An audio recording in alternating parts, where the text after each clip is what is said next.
Hi folks, welcome back to the channel and thank you for joining me once again. So, the one you've all been waiting for, no, not the Avro Vulcan. No. Too obvious, something much more important. The Avro Lancaster B.Mk.1 from Hong Kong model, or HK models. Some of you will be very familiar with these people.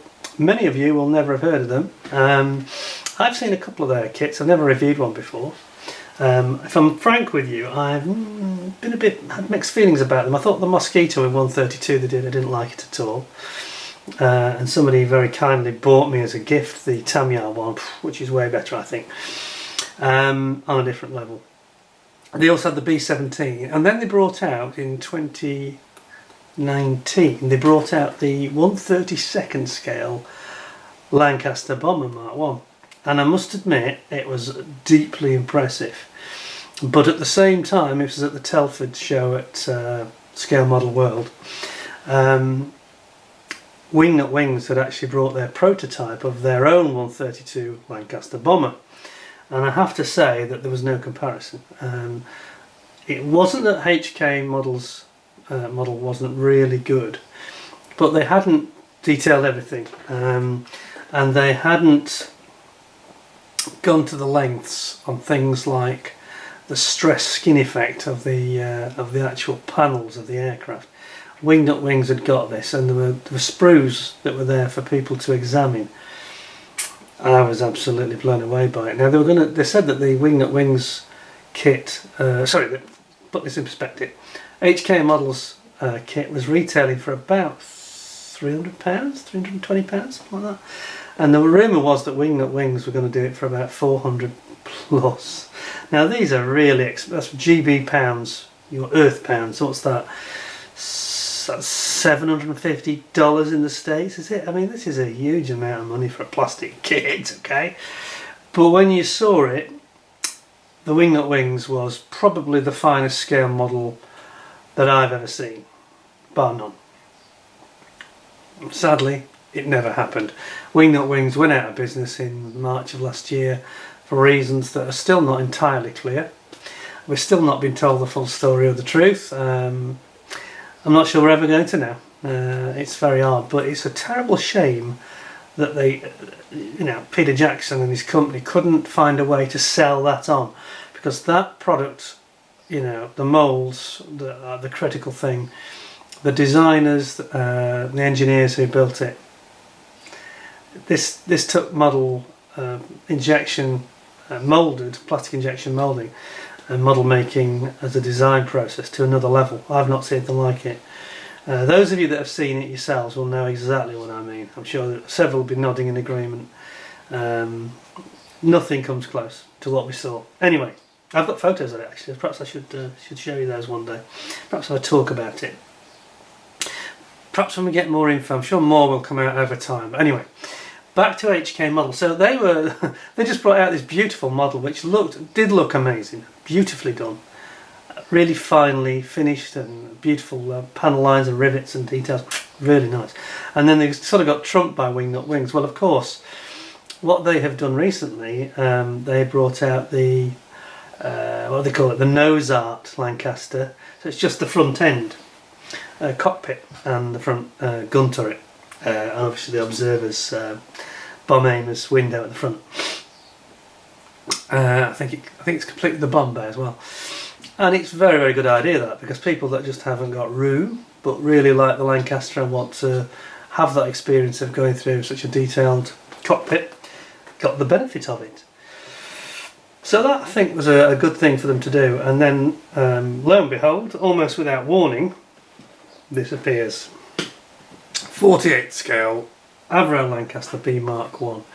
Now I've got to be honest with you, I don't think I was ever going to buy personally the Wingnut Wings one. or was I? I was never going to build it though. I might have bought it and kept it as a collector's piece, but I was never going to build it because it's just a huge plane, as with the HK models at the same scale, just too big, you know. But this is like a perfect compromise, isn't it? I've only ever built one Lancaster, and it was the Airfix, predictably, 172, you know, the old one from the 70s. It's a bit nasty. I think it's raised panel lines, or maybe a mix, I can't remember now. But I remember it didn't go together beautifully, and it wasn't a great experience, and we ended up with glue everywhere. Lack of skill from Airfix, lack of skill from me. Not a great combination. So anyway, let's get right back to 2021. So, I can tell you for sure this is going to be a really impressive kit. I've only briefly just had the lid off the box. I've not opened any bags or anything, but it does look spectacular. And to produce it at 1/48 in this kind of premium quality, I think it's got to be the best Lancaster out there. So let's have a closer look at it. It's got a span of 648 millimeters, so it's fairly big, isn't it? And 443 millimeters length. And then on the side we've got some sort of computer rendered photos, which I'm never very keen on because I prefer finished photos of finished kits. Revell have got quite good at this now. They used to be terrible at it, but they've now got some good models making good examples, and some of those look really fine now.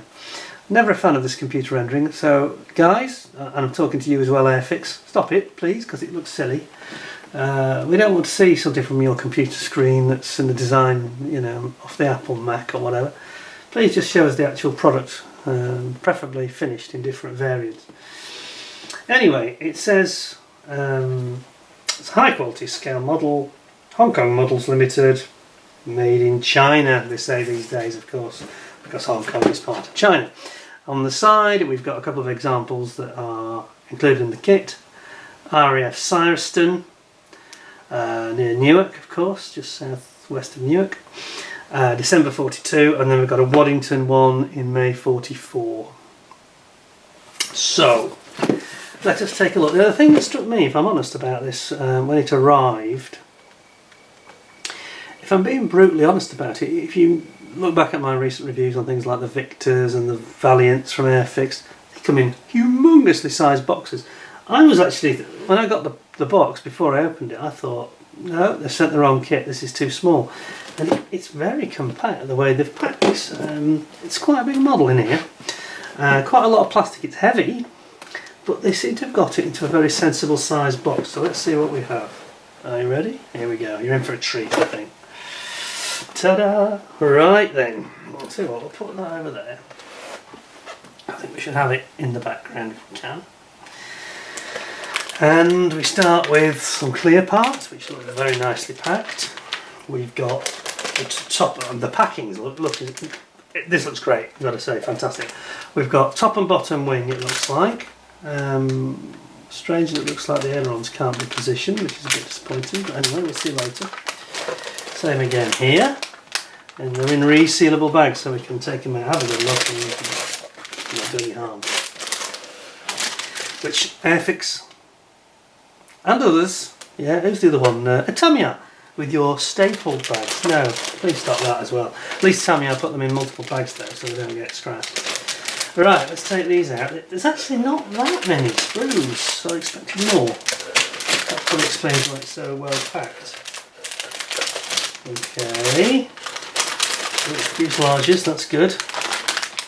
Okay, now then. Oh, that's a beautiful looking instruction book. That looks superb. And decals and some photo etch and what looks like, I won't take it out, but it's like a poster. See that? Let's see if I can zoom in a bit. That's rather nice, isn't it? So you can frame it and put it on your wall, which I think would be a really good idea. And it's the Cyreston Lancaster ZNY, the one that's on the cover of the box art. Like that, I think they should all do that. Well, Edward have started doing something similar, haven't they? Okay, so I think we'll start with the instructions and the decals. I think we'll do decals first. I always like to do the decals first because it's sort of nice and bright and bubbly and it gets off to an interesting start. So let's see what we've got here. Now then, carefully unwrap it. We don't want it to be too rough. So I've got a little bit here. Okay. The only thing about the resealable that always bothers me is things like decals. We don't want that adhesive getting on the decals, thank you very much, so let's just be careful with that. So please bear with me if this takes a little while, because I'm going to try to make sure we don't mess anything up. So here we go. So we've got our lecture. Oh, these look lovely decals, and the cartograph. So we're not going to go wrong with these. Look at that. Beautiful. And they've kind of very minimalistic carrier film. So they've really cropped it in here. You see it on the Z? You see that? Yeah, they've cropped it right in as little as possible. So you're not going to get any silvering apart from... I mean, I just cut that out, to be honest, to avoid silvering between the two letters. And I would also... I was going to say I'd also cut that out, but they've already done it for you. It's just that gap between the Z and the N, which can be tricky because you don't want to rip the Z. But anyway, it's modeller's choice, I'm afraid, that one. We've got a tally of bomb strikes here, raids they've done. And we've got Admiral, what? My glasses are not good enough for this. What's it say? Admiral Prue. This is where you're going to get a much better image than I'm getting, because you've got much more zoom than my glasses can do. Mickey Mouse, it looks like to me. I think that's the Waddington. Oh no, that is the Cyreston plane. But they look beautiful. Very nice decals there. So that's a good start. Then we have got the main. Strange the way they've done this on two different sheets. I'm not sure what the purpose of that really was. Seems a bit odd, doesn't it? Some instruments here for the cockpit, and then we've got our roundels and scuff on that roundel actually. Where's that come from? It's in the box. But they look nicely printed. We've got some stencils here, walk here, don't walk here, etc. But not as many stencils as I would have anticipated. Are there any more somewhere? Perhaps there are some more, don't know. Unless they come separately, that's odd. We'll look into that later. Not having lots of stencils is not necessarily a bad thing, I don't think. Anyway, here we have got the little bit of photo etch, which looks very nice. There we go, we've got some seat belts, various belt parts and buckles and straps there. And it's encapsulated in some film to protect it, which is nice. Well, that looks great, I've got to say. I just expected more stencils than that. I've got to be frank, I would have anticipated many more stencils. I appreciate the aircraft doesn't have a huge amount of decals on it, but stencils, you know. If you look at something like a Phantom, or even I think maybe the new Airfix Vulcan that's on the way, there's hundreds and hundreds of them. So that's a bit odd. Perhaps the Lancaster experts amongst you could comment, tell me if that's normal. As I say, it's a long time since I actually did a Lancaster. But I'll tell you a story if I can just get this sorted out. I'm doing well here. Put back in there, chap. Come on. It's not that complicated, is it? That's it. Just got to avoid any damage caused by the easy catching. There we go. No, we're alright. All good. There we are. Perfect. Spot on. Okay. Those are very nice. Time to tell you a little story. I have got a personal connection with this aircraft, a family connection, which some of you think, oh yeah, he's making this up. You know. I promise you I'm not. Now, you remember, some of you, that I talked about the Jet Provost and the TSR2. I've got a family connection with my father, who worked at British Aircraft Corporation. And he joined them in '65 and stayed for about 5 years, I think, maybe 6.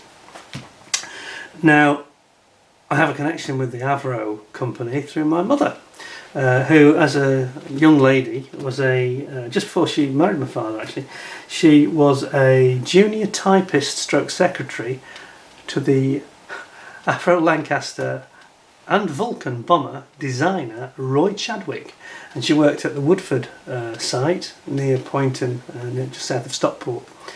and of course Woodford now, most of it's gone, turned into a housing estate, I'm afraid to say, but this is where this plane was built, and she used to see them coming in badly damaged to be repaired at the actual site and the Avro factory. And she worked there. She actually quite enjoyed it. She said that it was really interesting, you know. So very young girl at the time. I think she just left school, you know. And she did shorthand and all this kind of thing. So she was one of the team. There's a whole team of girls worked for Chadwick. I think that she was one of about 4 or 5. But it was an interesting time because there was a lot of things going on, and she spoke very highly of him. He treated everybody very nicely, and he was a real workaholic. One of these guys like Barnes Wallis was the same, I think, you know. But anyway, he was the genius that designed the Lancaster, helped to save Britain and the world, you might argue. He certainly had a hand in it, and of course went on to design the Avro Vulcan later, which you could say kept the peace during the Cold War with our nuclear deterrent. So I just thought I'd give you that background. Anyway, so there you go. So I've got connections with the BAC Corporation and the Avro aircraft as well, which to be honest, I'd even forgotten about this until the kit arrived, and I thought, of course, this is where my mum used to be seeing all these coming in every day. Right, let's have a look at this, enough of my family history. Let's have a look at this Lancaster B1. So it's got a little write-up, and it basically says, from failure to success, the Lancaster was developed from the disappointing twin-engine Manchester aircraft, which suffered from engine fires caused by the Rolls-Royce Vulture engines, with a bad installation. When the Lancaster was developed, with 4 Merlin engines, from the Spitfire, Hurricane, etc., and Mustang, it was quickly adapted with the underslung nacelles and became able to fully achieve its potential. Was able to carry a massive bomb load capacity. It packed a mighty punch, and the Packard-built Merlin 28 was utilised. So it was actually built by Packard, this Merlin engine. That's the same as the ones that were in the Mustang, isn't it? Of course, the famous raids of this aircraft, some really famous stuff. Okay, so it basically bombed the Tirpitz, sank it in the Norwegian fields. The most famous raid of all, of course, was the Dam Busters raid on the Mona, Ada and Sorpa dams, and on the Roar Valley, of course. And of course, it carried a tall boy, which was the 12,000-pound bomb that was looked like a missile with big fins at the back. This is the one that sunk the Tirpitz. I think they sunk it with 3. I think they had 2 direct hits, one just at the side, and they just shattered all around it. You know, I think they dropped 9 or 12 in total. 9, I think. There's some very good documentaries. Anyway, I'm digressing. Because the other one was the Grand Slam bomb. Now, the Grand Slam earthquake bomb, I think, is the one that's actually pictured, which is the one that's like a huge canister. It's just a massive sort of can full of explosive, really. Anyway, goes on to say they also served in Coastal Command and was only withdrawn in 1956. Today there are only 2 flying examples, one's in Canada and one in the UK. There is actually a second one in the UK, which is at East Kirby. I remembered RAF East Kirby at the museum, which they're trying to bring back to flight, to condition that it could get flight certification. So I think in the future there will be 2 in the UK and 1 in Canada, so that's great. Anyway, let's have a look at these instructions. Now, I'm not familiar with okay, so there's the proofs in the pudding. It goes straight into the actual construction without any much of a preamble. Normally you'll get sprue trees and that. Okay, so bring it a bit more. Oh yeah. Right, so we start with building up your seat for your pilot and your navigator. You put in your seat belts with your photo etch, and then you're building up this quite large cockpit area. So you've got pilot, navigator, you've got an observer, a stroke engineer behind, and of course you've also got a bomb aimer down below. And you build up this extensive area with all these areas that have got seating in and cabinets holding equipment, oxygen bottles. You've got your bulkheads going in, and then you've got various controls for the bomb aimers area that's a little bit further down below. It's not worded, this, it's all just visual diagram, there's no wording, no talking. Oh, it says drill hole, that's the only thing I've seen so far. Then you're building up the sides of your fuselage, and it looks very, very detailed. This reminds me of the wing-up one actually a little bit, in the bigger scale. So you're building up your internal sort of walls. You've got windows to put in down the side, on both sides. Various windows, hatches also that are going to be put in place. It would be helpful if they explain what these are, because just glancing at it, it's not telling me a lot about what these items are. Other manufacturers do that, so that's a bit odd. Anyway, so you build up this complete sort of central monocoque of the internal structure of the bomber. You can see it there, and then it gets sandwiched between the two halves. Now, as you can see, we get onto the guns. So you start off with what looks like the front. See, it doesn't say front or rear. I think it would be helpful if they said, you know, front gun turret, rear gun turret. That's normal. Not sure what they're playing at really. Assembling it together, yes, but you don't know what you're assembling. At this point, you don't. It's kind of odd. Anyway, it looks very detailed, and you've got the swivelling ring, and you've got then your outer glass going on there, and you get your Browning 303 machine guns, as there were. If you got two at the front, isn't it? Yeah, two at the front. That must be the front then, and then the second one must be the rear. No, second one is the mid turret. Okay, so it's in a logical order. It's front, middle, and then rear. Rear turret here. Okay, and that's got 4 at the back, of course. So then you are moving on to, I'm glad we've worked that out ourselves, because if you're, I don't know, a bit younger and you're not familiar with Lancaster, you won't know what that means. Anyway, you're building up this, you've got quite extensive framework, of course, on the canopy area of the Lancaster. It's not really a canopy, it's a glass house, isn't it, to be honest. Quite a lot of work there, a lot of masking to do, so you need to take care, I think. And then you've got padding. See, it doesn't tell you what anything is. I'm finding that a little bit frustrating, actually. I would like to know what I'm actually doing. I can't just give it a title. Say this is the cockpit, this is the duda. So then you're building up your tail planes and your vertical stabilisers, which look really cool. And then we're into the bombs already. And again, it doesn't tell you what the bombs are, there's no information. So, yeah, Hong Kong models need to spend a bit more time. We're getting a lot of this in the Far East manufacturers, especially the Chinese I'm talking about now. The Taiwan, people like AFV Club, they're a bit guilty of not putting much information, explaining things properly. AMK, another one. So there's quite a few of these Chinese-based manufacturers need to put more effort into your data and instructions, please. Then you get your Grand Slam bomb going in here. This has obviously got a mixed load. It's got conventional bombs and Grand Slam in the middle. We've got, looks like the radio antenna and then the rear tail wheel underneath there. And there's an observation dome. Observation dome? Yes, observation dome. Halfway along to the rear. Then we've got the option here where you have the need to cut your bomb bay door. Oops, cut your bomb bay door in half. So we need a bit more light, don't we? Just bear with me a second. Give you some more light. There we are. How's that? Better? Yes. See what we're doing now. And then you're going to put your bay door in closed if you wish. I'm not sure why you have it closed. I don't know why it shows it closed when you put all the bombs in. That's a bit odd. Strange. And then you've got your open doors here, complete with the operating mechanism there. The hydraulic rams. Then I'm going to turn it around.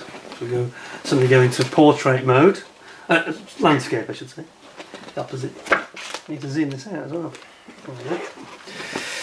So then you've got all sorts of detail parts and aerials and things going on, and the upper turret coving surround, and the glass cover for the front bomb aimer's window, and then the gun turret and the main canopy. And you're slotting in all your gun turrets in that stage. Then we move on to putting in your tail planes and vertical stabilisers and elevators, and lots of aerials on the other side as well, and then the aerodynamic trim ceiling piece that goes behind the main turret. And then we go back to portrait mode. This is very odd. Don't know why the instructions leave a bit to be desired, but I'm sure the kit's going to be okay. Right, then we're building up our Packard Merlin engines, and you've got your spinner and your props going together there. Then you start with the quite complicated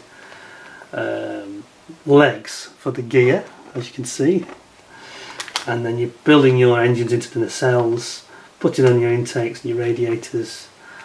Same again. No, you're going to do that 4 times, aren't you, basically? Then we build up the top and bottom of the wings, and this is what I observed as I took it out of the packet. You seemingly can't have elevators moving, which is ailerons, I mean, which is a bit disappointing. I don't know why that would be, because they seem to have flaps. Yeah, they've got flaps. That's curious, isn't it? But anyway, you put your nacelles on with your engines now installed. Then you're putting on finally your pre-prepared spinners and props, and your undercarriage goes in, and it just warns you to remove a few of the lugs to make sure that your gear doors can go on.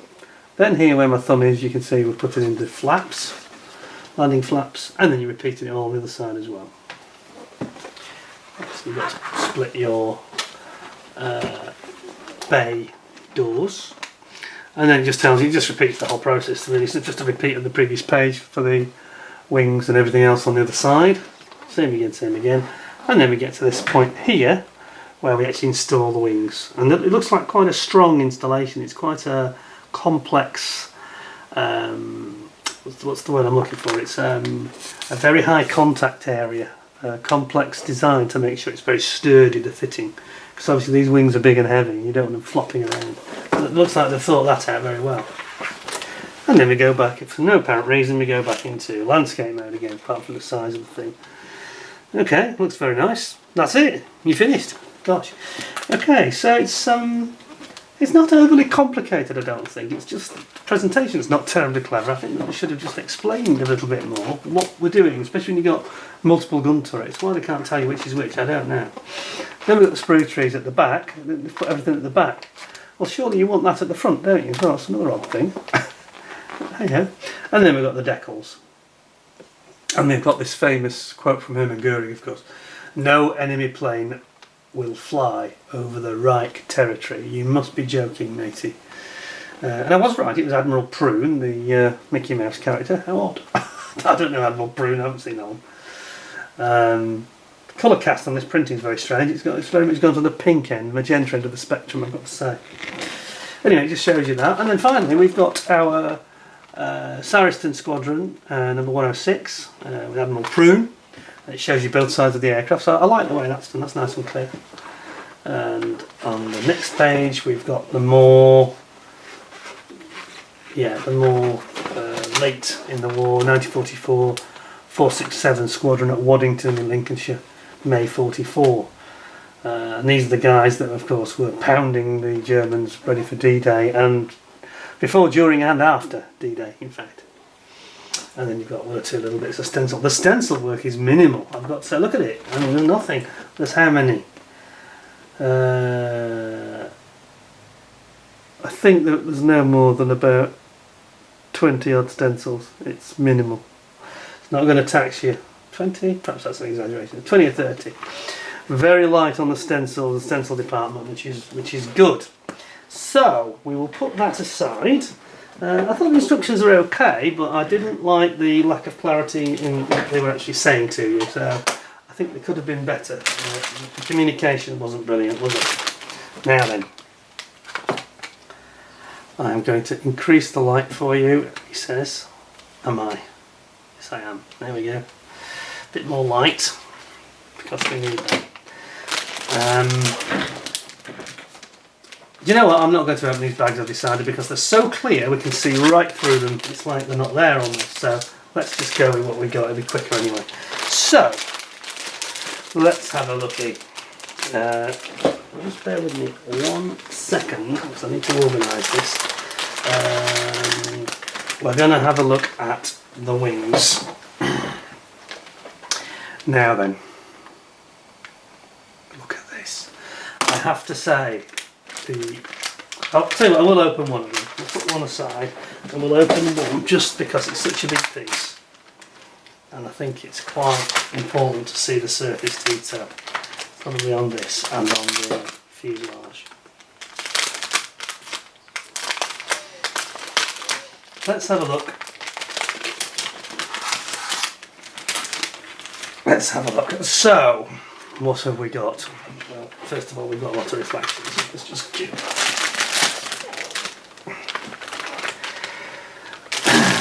You've got to give me a bit of latitude. I've never done this before, yeah? Oops. Right, wings. I like the way that they've actually presented them in the box, in this bag. Sorry, I'm just looking at the join here. Let's have a closer look at this. Hold on a second. Just let me try and bring you in. Just get the focus on the watch. There we go. Right, look at that. I mean, that's really nice. Look at the detail we've got here. The panel lines are lovely and the finish is beautiful. Plastic feels excellent, really quite a hard plastic, I'd say. Quite a hard plastic. And some absolutely stunning detail there. Look at that. Let's come back out a little bit. Now look at this. All the rivets, you know, real precision in the way that that's been done. And what was I reading? Somebody had mentioned about they took something about this aircraft. When they scanned it, I think they used the one that was the Battle of Britain Memorial flight, and I don't know. I think that was a post-war bomber, in fact.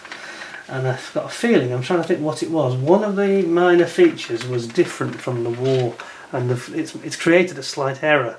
But I can't remember what it was. So those of you that know, I'm sure several will shout out in the comments and say it was such and such. Was it something to do with the cockpit? I can't remember. Anyway, it's as accurate as they could get it, but certainly I love the way that they've portrayed this wing. I mean, there's such finesse to this, and it looks like the fit is going to be brilliant because you can already see it fits together without a joint. Look at that. I'm almost tempted to put some quick drying glue on it right now. It looks like it's going to fit brilliantly, so that's beautiful. Very nice. The only thing I don't like, why couldn't we have had the ailerons positionable to fixed? Don't really understand why that would be. Nope, they're fixed. Now I suppose if you wanted to be adventurous you could cut them off, but why? Why would it be necessary to do that? And you can see actually the system they've got, how they go together, the top and bottom with these pins. Can you see that? And this is how they've actually put it together into the box. And frankly, that explains how they were able to pack this big kit into such a small box, because they've been able to obviously get these wings together without having a massive sprue, which would otherwise be the case. They popped them all in together, so they're already formed up together and take up very little space. Very clever. I'm going to pop that back in where it belongs. Just bear with me 1 second. I just want this to be as it was.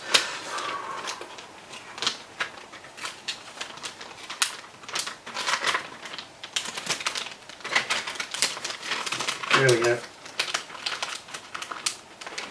Now that is very, very nice. There's two of those, obviously identical. Then we have got, and so I'm not going to open every single piece because I don't think we need to. I think we've got such clarity. One of the things I do like about the presentation is the bags are good here. Very nice bags. Airfix need to copy this example, frankly. That's one area they're still lacking in. So, what have we got here? We've got the many seats, which you can see here. We've got, this is part of the mechanism for the guns, and here we've got the where the gun rings are. We've got our top aerodynamic fairing for the top turret here, mid turret. Then here we've got our Browning 303 machine guns, as you can see. Really look nice. Get rid of the fractions. Got too much light now, haven't we? Nope. Some light. Not so bright, it's what we want. There we go, like that. There you go, see it a bit better now. So, yeah, those Browning guns look really nice in fairness. I'm going to bring you in even closer. There we go. Yep, love those. Very, very nicely done for 48 scale.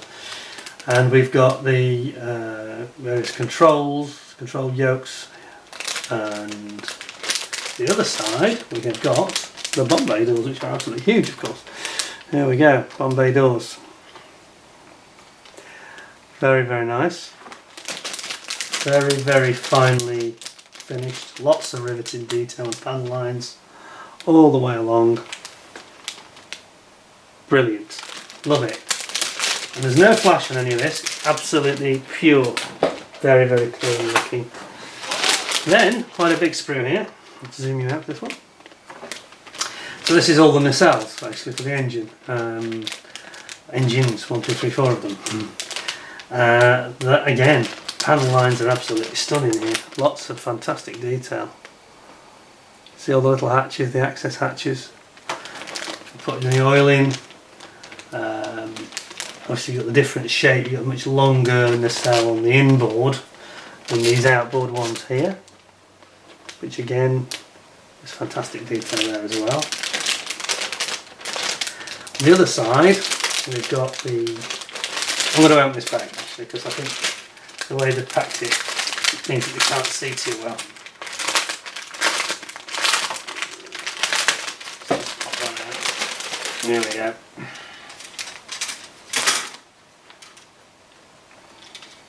There we are. So just go back to these engines that we're talking about. I do like the plastic and I like the finish of HK models. I say that's one thing they've definitely got really spot on. It's Tamiya-like, I would say. Look at that. Beautiful. Very, very nice. That's lovely. And here again, these nacelles. Very, very nice. Sorry, this is the parts we were trying to look at and we couldn't see, and that's why I've taken it out of the back. So this is the horizontal stabilisers and elevators, and they've done that stunningly well. Look at the way those hinges appear for the elevators. It's beautiful. You've got the stretch sort of skin effect on the elevator section, which is fabric. Looks very authentic. That's really, really nice. Yeah. Then we've got the vertical stabilisers and the rudders. And again, look at that. Really pristine, sharp. Very, very nice. And then we've got these are the flaps at the end. And we're going to just zoom that in a bit more. Again, stunning, stunning detail. Really, really nice. Look at that. You've got the back of the nacelle aero fairing built into the flap. A beautiful sprue. Very, very nice indeed. Very impressed with that. I've got to say the plastic looks gorgeous. No other word for it. It's stunning. It's up there with, you know, Tamiya and Great Wall Hobby for sure. The only thing I've had reservations about so far is the lack of any instructions in the instructions. Let's get that nicely resealed like that. Yeah. Show how nice they did it. There we go. Right, next, another biggish one. Yeah, what the hell, well, I tell you what, let's skip on to the fuselage, because we've sort of skipped around the main bit of the plane. Here we are. These are very, very big, so I won't open both of them. I'll just open one. Any preference? Don't think it matters, does it really? The one in my hand, I think. This one. Now then, I think this is going to be a bit of a delight. So, a strange burr there. Is that on the other one as well? Can you see that? I presume that's where it's come off the actual injection moulder sprue. Is that supposed to be like that? Yes, it's the same on the other side. Okay, it's obviously where it comes off the master. So let's have a look what we've got here. Look at the internal detail for this cockpit with all the lattice work, of the framework I should say, for the actual walls and the floor on the cockpit, which is really nice. There are no ejector pins. They've avoided ejector pins. Look, this is the thing that we talked about with Zukimura, which they do on some of their sprues and not on others. They put a stub. That's the ejector pin stub. That's why it's there, so you don't have an ejector pin on the actual piece itself. And here again we've got another rough piece. This is where it's, whoops. This is where it's come out of the master sprue, and they've they must cut them off at the factory here and here. It's quite unusual, isn't it? They just put it in a bag, but they're obviously having to cut them off a master. Perhaps they did it by a machine, I don't know. But you'll need to clean these up. They're a little bit ugly, to be honest. Not sure they wouldn't have been better just having it on a small sprue of its own, each side. Do you know what I mean? It could have been like a lot of other manufacturers do, just have it on a small frame sprue, just slightly bigger than this on the outside. But I suspect that there's a massive master with lots of these on it, and then they have to cut them all off. And they like to present it. It's all right presenting it in a nice flashy bag, but it's better if, it's a little bit better if you can have a clean piece, you know, go in there. You wouldn't see this on Tamiya, would you? Or even Great Wall Hobby for that matter. You certainly wouldn't see it on Tamiya. I'm sure the new Phantom doesn't have anything like that on it. But anyway, let's get on the outside. So I'd have to say, I'm not being critical, I think that's beautiful. I'm sure that'll clean up easy, no problem. Just looks a bit ugly. See from the top, and it does look a little bit ugly. Yeah, can you see them? There we go. So, one here, one here, one here, yeah, one here, yeah, and then of course the big one at the front, which is the first one I actually noticed. Whoops, he says. I seem to have gone out of shot for some reason. Where have I gone? Lost, I'm completely lost. There. Let's do it this way. There. This piece here, there's a bit of an ugly, yeah, there we go, got it. Bit ugly. Anyway, that's just something you need to clean up, okay. And this is all to do with avoiding ejector pins, as are these lugs, which I've just got one that's a little bit skew there. But I have to say that the shaping and the finish and the detail is stunning. Look at this. That's very, very nice. Got your rear gun turret area here, and your side of your fuselage. And then coming down to the wing, and this is this rather clever click lock, very high area to make sure you've got maximum contact area here, so the wing is a very firm fit, and they've copied that from the bigger kit.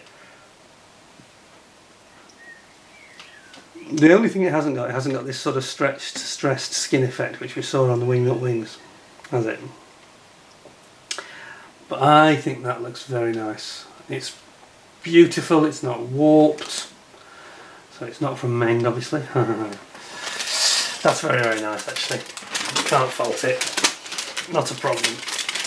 It just needs a little bit of clean up to make it spot on. Pop that back in there where it belongs. Reseal it if you can, like so. He says, easy said than done. Always is. Right, sorry, zoom you out. Worse than looking at nothing, is there? Okay, So no, overall I think that that's sort of a 9 out of 10 for this piece. I mean, don't be too put off just with the clean up. It's just the way we've gone about it, isn't it? So let's have a look at this. I think we'll open this bag as well because it'll just make it a little bit easier.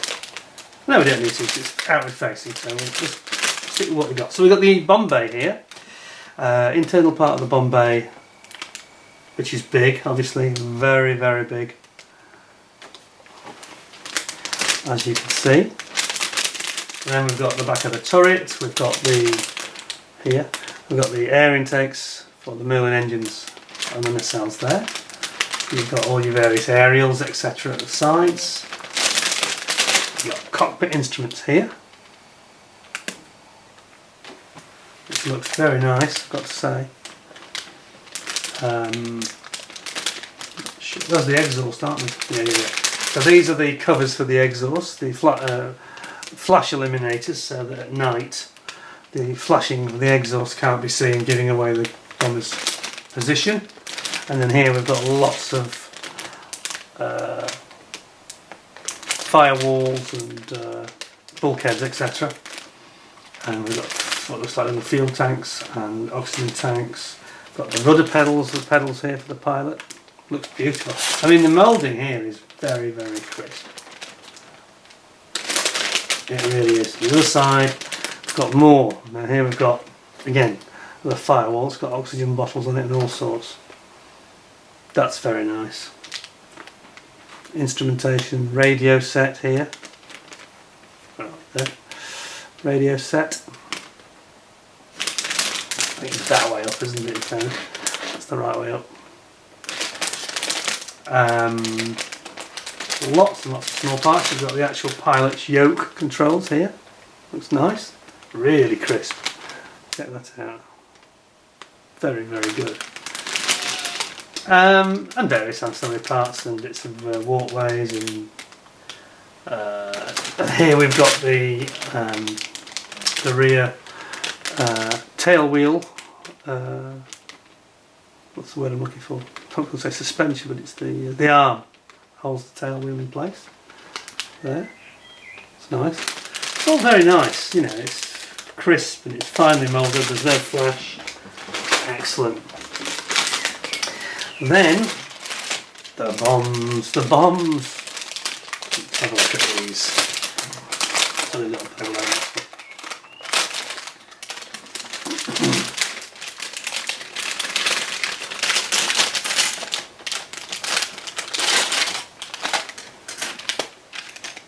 There's several of everything.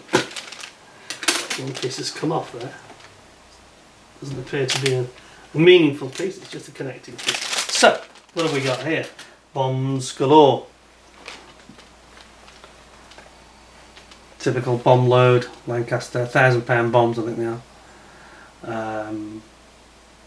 In two parts, so that's one bomb, that's 2, 3.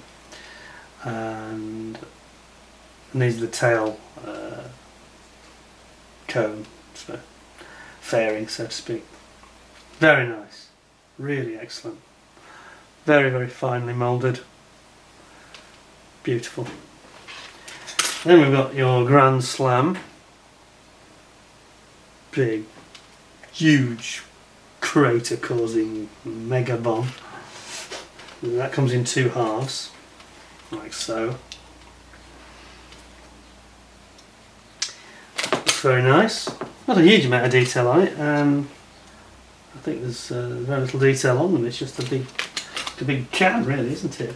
It's almost like an oil can. And then we've got our propeller blades here. Very, very nice. Beautiful shapes. It's the sort of very sharp looking type of prop, the early one. I think later they went to more of a paddle style, didn't they? Okay, so that's that lot. Very impressive they are too. Just pop that back in, it's going to be tricky on this.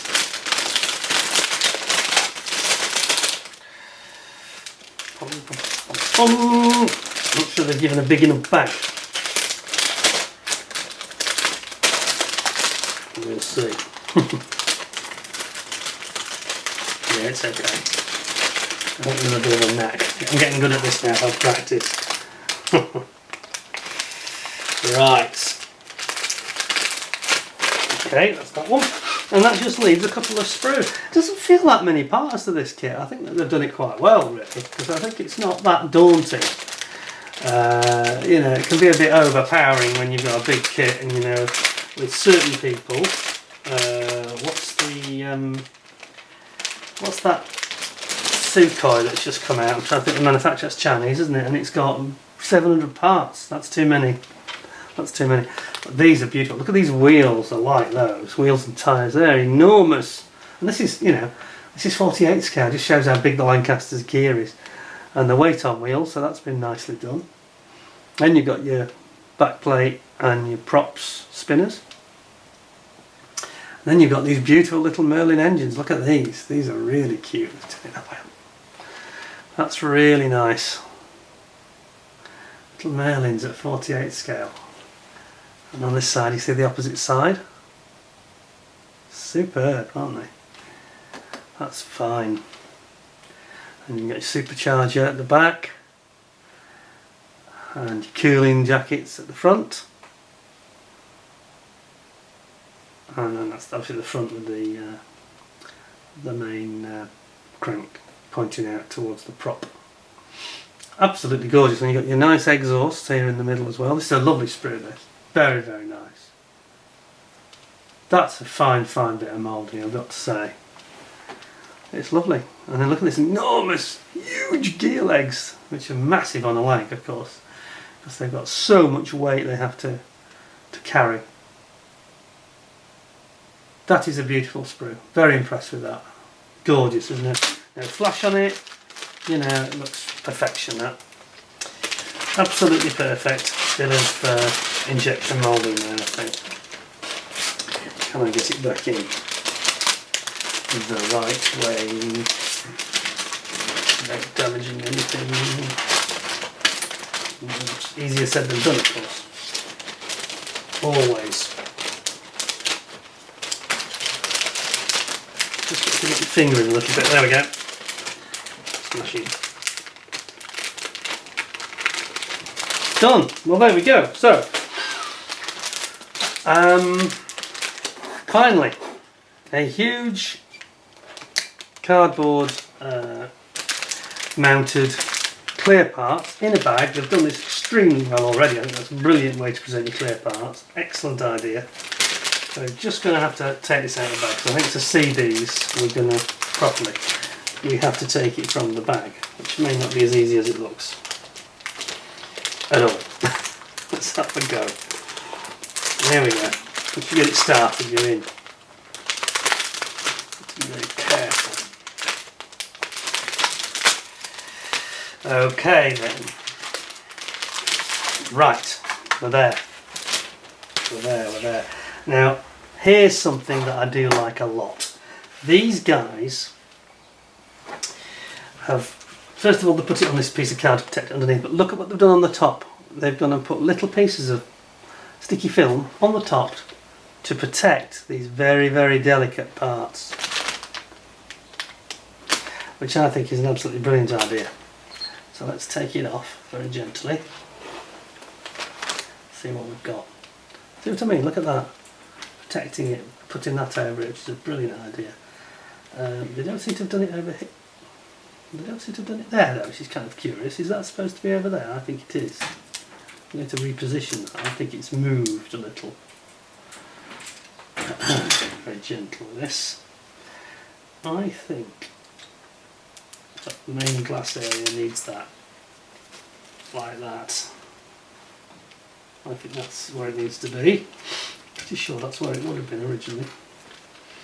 And I'm not too convinced that that belongs there either. It's almost like it's moved. I'm going to put that over here. So I think that needs the most protection. There we go.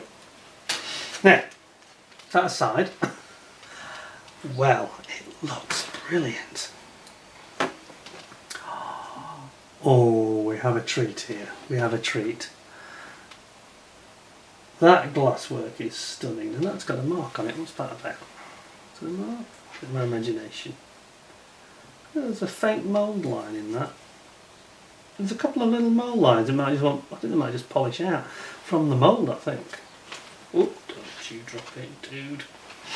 Now let's just see if you can see what I'm talking about. So this is straight out of the bag. There's a little curious marks. Can you see them? A bit of a mould. It may just be on the surface. Don't just polish out. It doesn't look deep. On this side, one sort of across the middle. Can you see it? Just like a line across the middle. But the clarity is beautiful. Distortion, almost virtually nothing. And it's just gorgeous, really. I put this on here now. I'm obstructed our view, haven't I? Take that off just for a second. Look at the glass house. Look at that. That's gorgeous. It's stunning. Really, really is. Looks perfect, to be honest. Maybe the tiniest bit of distortion on that side piece, I don't know. Side window. But it's tricky to mould complicated shapes like this in clear. And I think that that is stunning. It really is. Now this one, which again I've gone, I should have probably been a bit more patient. Let's just have a look at that. That looks beautiful. That's as nice a glasswork as you'll ever see, really. And again, over on the turret here, front turret and the rear of the turret, that's gorgeous. These are the two turrets. That's the rear one, is it? Yeah, the rear one. That's beautiful. And the front, the bomb aimers section here, again, super clear, minimal distortion, absolutely brilliant. Absolutely brilliant. I think I will put that back on there because it may get damaged if I do it differently. So let's just put that back as it was. Well, it's quite a kit, isn't it? There's a lot to see. It's not as much as I thought there was going to be, if I'm honest. It's not quite so overpowering as I thought it might be. Just bear with me a second while I just restore that, because I'm desperate to get that back into safety as soon as possible.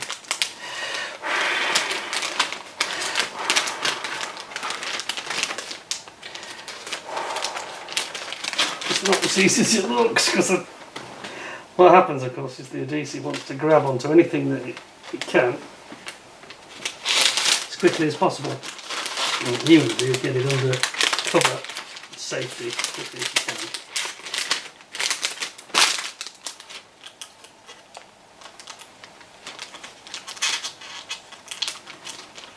Just pull that out. I'm in trouble here. Please be patient with this. It's got to go in immediately. There we go. We're in. We got it. Just got a bit awkward on there. Touchy, like they do sometimes. One downside of resealables is that they grab onto everything and you can't get things back in as they were. But we have achieved that, no problem in the end. Well, maybe a little bit of a problem. There we go. I like the way they've done that though, it does help protect it tremendously well. So, what does that give us then? Let's just recap and have a think about this one.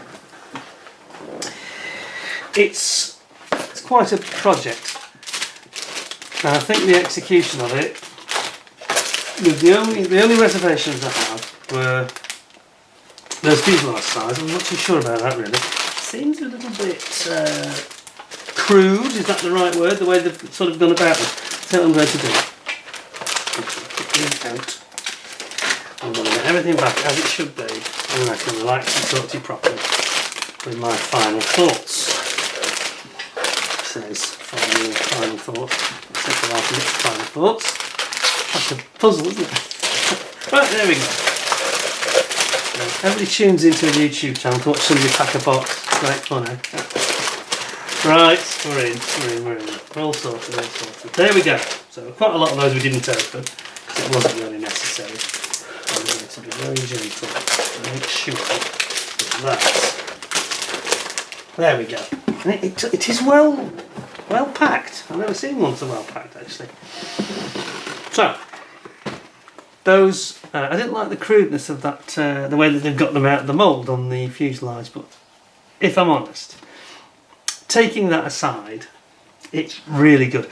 The other reservation, of course, was the instructions, which I think have been done in a very... it's almost like they've not finished it, you know. They've done the basic, all the diagrammatical stuff, like from the CAD design, but they've not actually done any English or communicated any information. That's very poor. I think they could do a lot more in that area.